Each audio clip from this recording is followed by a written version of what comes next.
Hi y'all, bonjour, hola, my name is Trish. If you're new, welcome. In this tutorial, I'm going to show you how to create two versions of the same flyer. So without much ado, let's get started. So the first thing we're going to do is to set our background. And I'm going to go ahead to go to my adjustment and we are going to choose a solid color. And with my eyedropper, I'm going to go ahead and choose something in the dark blues. I'm gonna go ahead to click OK. I'm gonna go ahead to add a gradient effect. So go under your adjustments, click on gradient. We're gonna click on the gradient and the color stop. We wanna change this. Now you can choose whatever color you want. I'm going to choose like this purple and I'm going to go ahead to click OK. And then at the end of our stop, we're going to do the same thing. And I'm going to go ahead to click OK. Now we want to change the angle. So I'm going to set it like this for now. And I'm going to go ahead to bring in our background effect that we are going to add. To drag this image in, and I'm going to set it somewhere here. And I'm going to zoom in. Now we want to go ahead and reduce the opacity so that our image sort of blends in with our background. Now we can add a layer mask and then pick up our brush tool with our foreground as black. Now if your foreground and background are not set to black and white, you can click on the default foreground and background. Now you can toggle between by clicking on the arrow to basically switch between the black and white. Now I'm going to go ahead to increase my brush size and I'm just going to just blend this area in so that we have this sort of effect around our image. So something like this is good. Now I'm going to go ahead to type in the theme. So we are going to click on our font tool. We're going to flip our foreground to white and I'm going to go ahead to make sure I have my geometry 415 font and we are going to go ahead and type in church and I'm going to go ahead to pick my move tool and I'm just going to scale it and set it in the middle just like this. Now I have two versions of this design that I'm going to show you. So we are going to go ahead and do the first one first, and that will be with two people. So I'm going to drag in my image that I'm going to use, double click on it. Now to take off the background, you want to go under your property, click on convert layers, and it will ask you to accept it first. Now, when you go back to property, under your quick action, you should see remove background. So once you take off the background, now move this layer below the text layer. So now that we have this, we can go ahead and scale our subject a little. You can pick up your brush tool, make sure your foreground is black, black height, white reveals. Now with your left and right bracket, you can increase or decrease your brush size, begin to paint. Now, oops, notice that we are painting on the wrong thumbnail. So Command Z to go back, make sure you pick up the thumbnail of your layer mask. Now you can go ahead and begin to brush to hide some portion of your subject.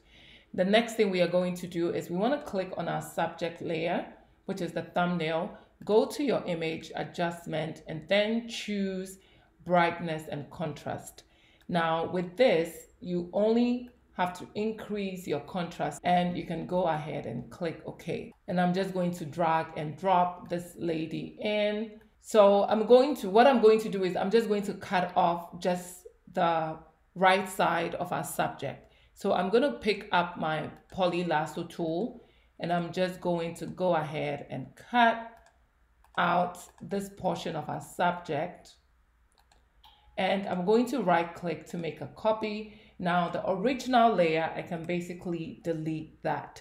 Now to take off the background, you do the same thing. So click on your image, go under property, remove background, and Photoshop takes it out for you. Now Photoshop is very advanced when it comes to taking off the background. So you sometimes can really get a good cutout without you having to do anything else if you're using the recent version of Photoshop.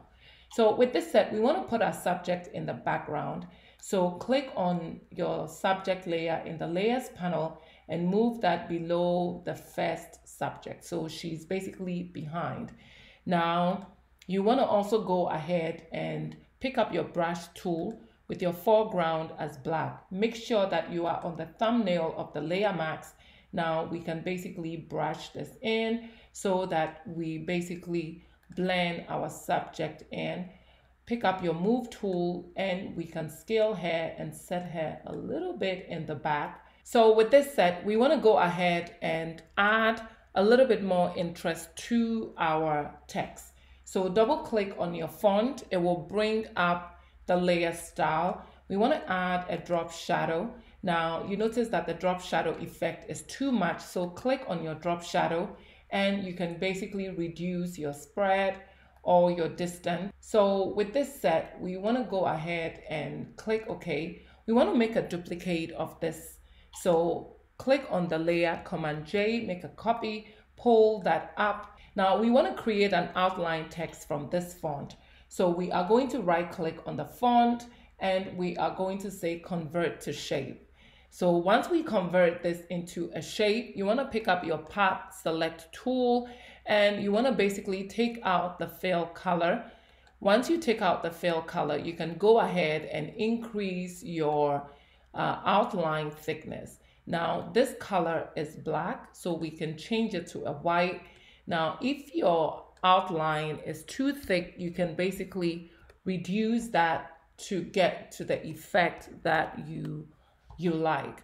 So once you're satisfied with the thickness that you have established, you can go ahead and move this layer and set it below a subject layer. So we are going to drag this layer and pull it down. We want to add a little bit of a glow effect. So double click on that layer.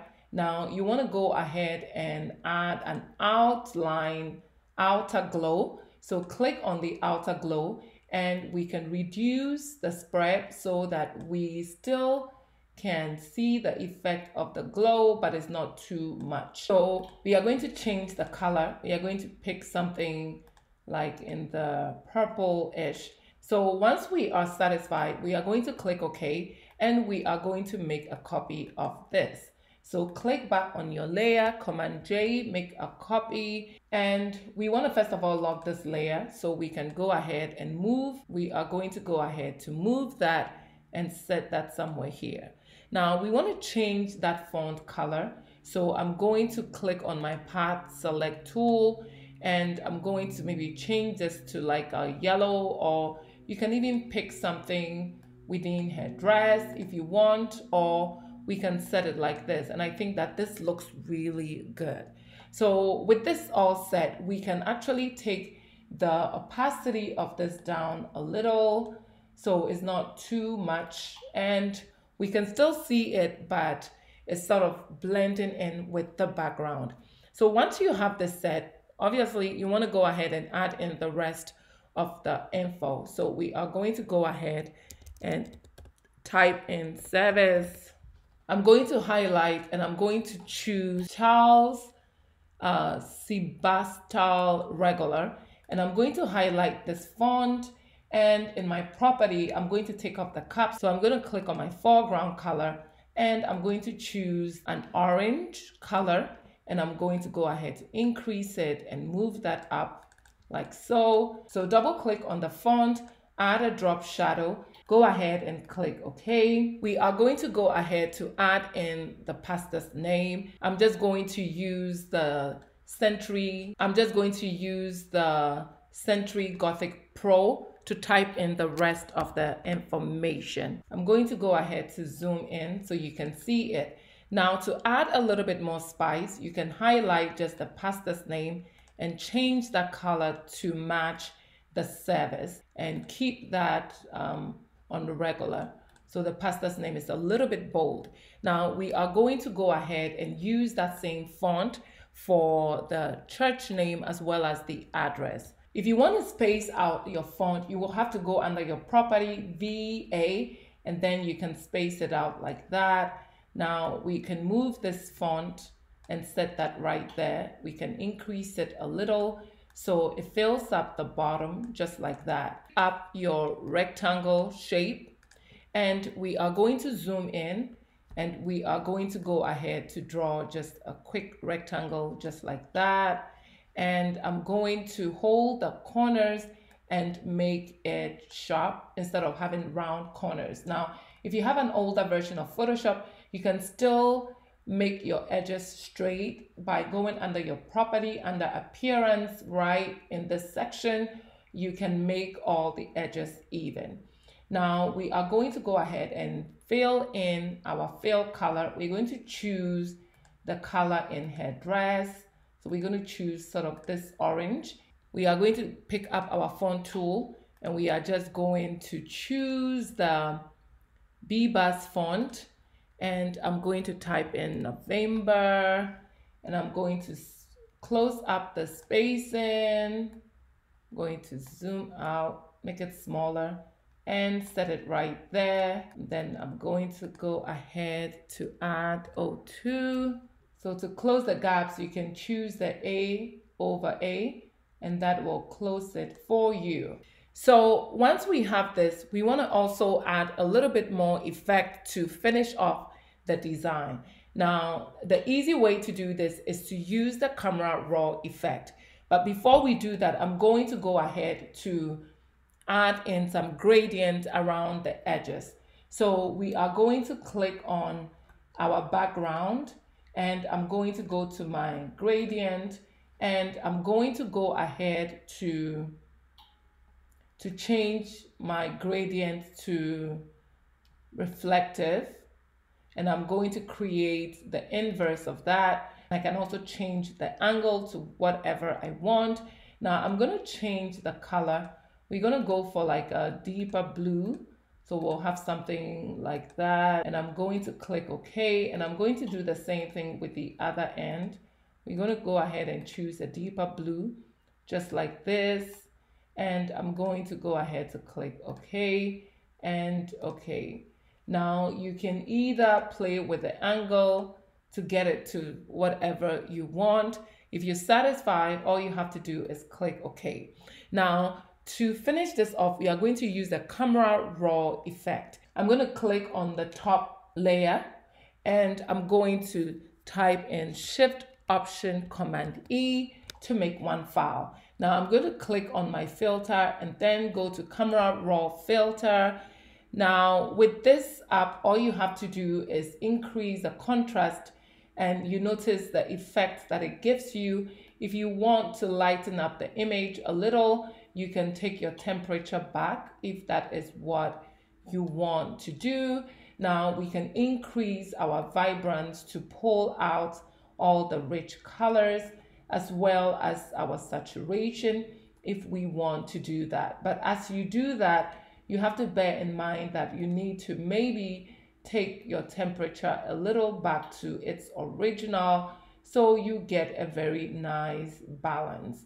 So once we are satisfied with this, we can go ahead and click OK. Now this is the effect that we have. Now once you finish, if you feel it's too much, you can actually reduce the opacity of your final image so that you get a little bit of the original and the one that you apply the camera raw effect, so you sort of get a balance. So this is the first design.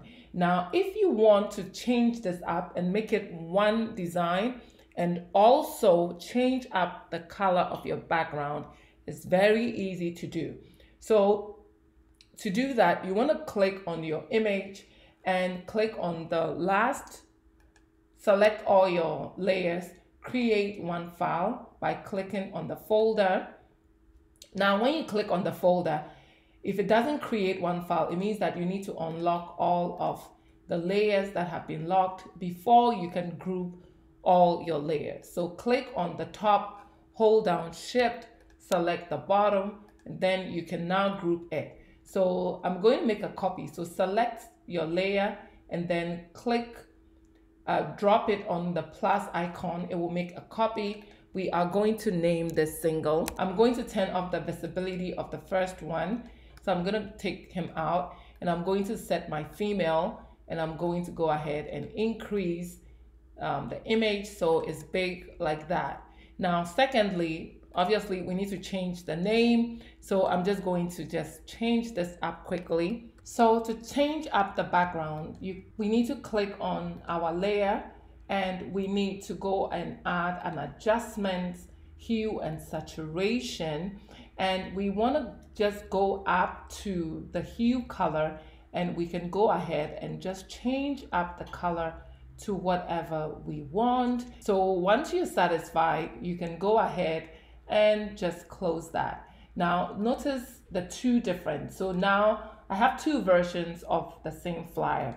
So I have one version where you have two people and a different color. Now with the hue and saturation, you can change up the background and have a single person and also create a whole new flyer just by tweaking a few things. So guys, this brings us to the end of this tutorial. Please let me know which of these two flyers is your favorite. Don't forget to like, share, subscribe if you're new so that you don't miss out on any new uploads. So till then guys, please be safe. Bye y'all.